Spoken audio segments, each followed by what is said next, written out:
And number 20, last but not least, contemplate the seerah of the Prophet ﷺ. I think maybe Sheikh Muhammad or Sheikh Naveed talked about this today. Contemplate the seerah of the Prophet ﷺ. How was the Prophet ﷺ with his wives? Read the books in the seerah that talk about the treatment of the Prophet to his wives. As he used to race Aisha, and he used to beat her once, and she used to beat him and race him, once, and then he used to say, "Ya Aisha, hadihi bitilk."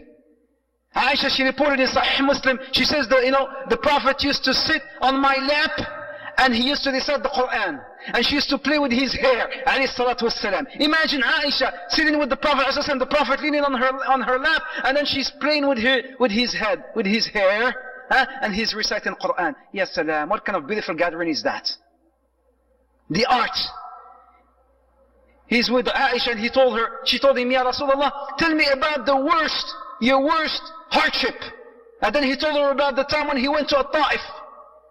In this gathering here, he's telling her about the Ta'if and what he had in the Ta'if, and then he told her, and then he went and he got a cup of milk, and then he said, Ya Aisha, I'd like you to drink. And then she says, Ya Rasulullah, please drink first. He says, no, Aisha, please drink first. She drank first, and then he took the cup of milk, and then he turned it from the same spot where she drank from, and then he drank from it.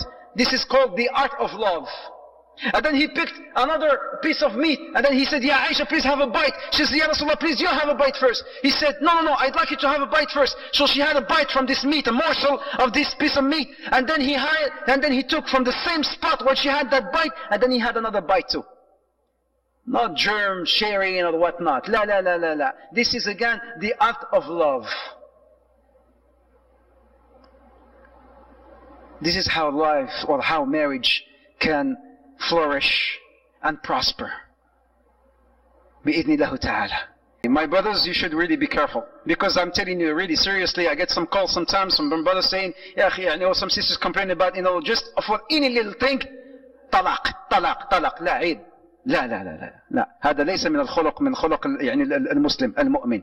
We want this to be a continuous process. لأن the Prophet عليه الصلاة والسلام says in the hadith reported by Al-Bukhari ومسلم والحاكم في المستدرك خير الأعمال أو أحب الأعمال إلى الله أدومها وإن قل. The Prophet ﷺ says the best deeds, the most beloved deeds in the sight of Allah Azza wa Jal are continuous deeds, even if they're trivial. But continuous deeds. Something that you do continuously. May Allah Azza wa Jal help us to practice and to convey. Jazakumullah khair. Barakallahu fikum.